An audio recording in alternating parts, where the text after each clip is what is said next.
ആരും തന്നെത്താൻ വഞ്ചിക്കരുത്.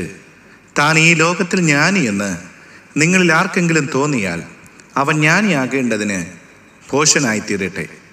ഈ ലോകത്തിൻ്റെ ജ്ഞാനം ദൈവസന്നിധിയിൽ ഭോഷത്വമത്രേ. അവൻ ജ്ഞാനികളെ അവരുടെ കൗശലത്തിൽ പിടിക്കുന്നു എന്നും കർത്താവ് ജ്ഞാനികളുടെ വിചാരം വ്യർത്ഥമെന്നറിയുന്നു എന്ന് എഴുതിയിരിക്കുന്നുവല്ലോ. കൊരിന്ത്യർക്ക് എഴുതിയ 1-ാം ലേഖനം 3-ാം അധ്യായം 18 മുതൽ 20 വരെയുള്ള വാക്യങ്ങൾ.